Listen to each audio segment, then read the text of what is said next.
Nah, jadi dari septic tank itu, maka akan menghasilkan air buangan atau air limbah. Nah, jadi air limbah itu disalurkan ke sistem pengolahan lanjutan.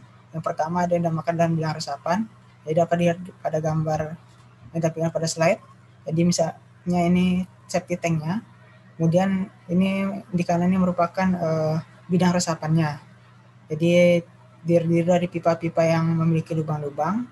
Nah, jadi dalam bidang resapan ini terdapat lapisan anti-rebus. Di atas ini pasti rata tanah liat agar tidak merembes ke atas.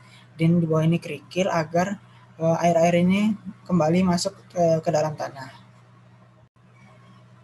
Nah, jadi gambar tampilkan ini merupakan contoh bidang resapan yang terdapat dalam SNI. Nah, ini untuk pipa berlubangnya, memiliki lubang dengan jarak sekitar 38. Jadi lubangnya ini diameternya 1 cm untuk tiap jaraknya 5 cm. Nah, ini ukuran pipanya ini misalnya 4 inci. Nah, jadi ini untuk bidang resapannya ada terdiri dari ukuran tanah, ada hijau, kerikil, kemudian yang paling bawah ini tanah dasarnya. Nah, ini untuk pipa-pipa berlubangnya ini. Selain bidang resapan, terdapat pula sumur resapan. Nah, jadi membedakan kalau bidang resapan itu bentuknya secara horizontal, dan untuk sumur ini berbentuk secara vertikal. Nah, jadi sumur resapan ini hampir mirip dengan bidang resapan, namun lebih berbentuk sumur. Jadi terdiri dari ukuran tanah hijau. Nah, jadi pipa ini merupakan mirip dengan pipa ada di bidang resapan, nah itu pipa yang memiliki lubang-lubang. Nah, jadi paling bawah ini merupakan kerikilnya. Dan ini merupakan tampak atasnya dan biasanya berbentuk lingkaran. Jadi untuk pipanya berukuran diameter 110 mm. Nah, biasanya memiliki ukuran 0,9 meter atau 0,8 meter atau 80 cm. Jadi untuk tebal dindingnya ini 5 cm.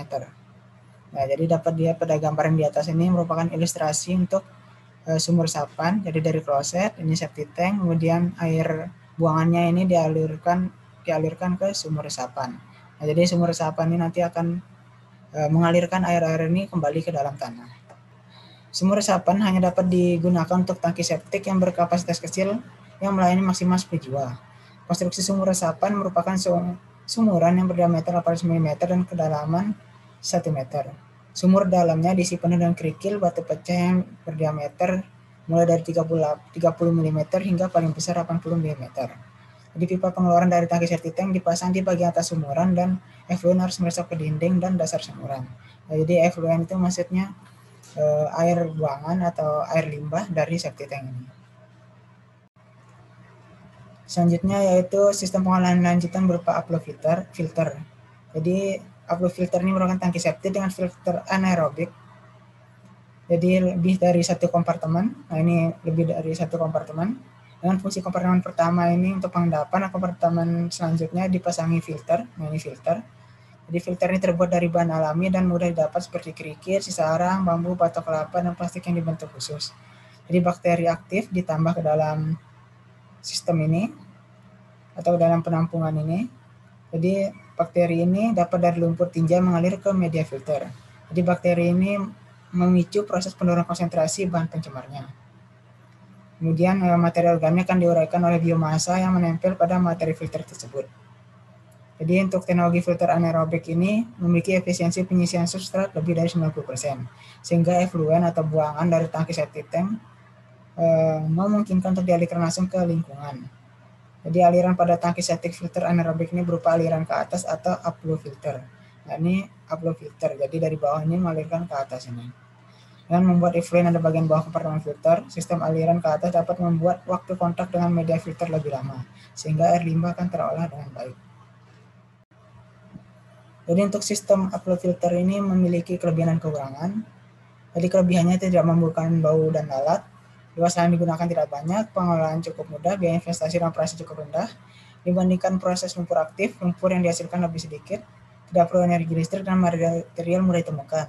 Namun dari kelebihan ini terdapat pula beberapa kekurangan. Yang pertama, memerlukan sumber air yang konstan, tidak boleh terkena banjir sehingga permukaan atau lubang pemeriksaan harus di atas muka banjir.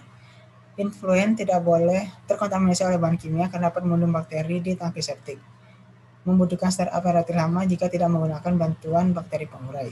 Nah, jadi pada sistem allow filter ini disarankan atau hampir wajib menggunakan bakteri untuk pengurainya. Untuk sistem pengolahan hajatan yang selanjutnya yaitu ada kolam sanita. Jadi kolam sanita ini merupakan wetland buatan tipe aliran di bawah permukaan media dengan menggunakan tanaman air. Jadi model ini untuk pengolahan greywater atau istilahnya air sisa buangan atau wastewater dan istilah-istilah lainnya, atau pengolahan lanjutan dari septic tank. Jadi jenis tanaman yang dapat ditanam itu berupa papirus, soluna, melati air, lavender, pisang-pisangan, kena air, dan lain-lainnya. Nah, jadi ini untuk pipa yang berasal dari septic tank. Nah, jadi ini urukan tanah, kemudian ini tanah yang dimana di atasnya ditumbuhi tanaman-tanaman. Nah, jadi gambar tunjukkan pada slide ini menunjukkan kolam sanita jika dilihat secara langsung. Nah, jadi di kolam sanita ini kolam-kolamnya dibatasi menggunakan beton. Nah, kemudian di bagian atasnya ini ditanam sehingga dari hasil air buangan tadi ini diharapkan dapat membuat atau sebagai bahan makanan untuk tanaman yang ditanam di atasnya ini. Sekian untuk mata kuliah utilitas 1 pada pertemuan 10 ini yang membahas mengenai pipa, septic tank, dan sistem pengolahan buangan lanjut berupa resapan dan lain sebagainya. Jika terdapat yang kurang jelas atau ingin ditanyakan, dapat tanyakan melalui media yang tersedia. Terima kasih. Assalamualaikum warahmatullahi wabarakatuh.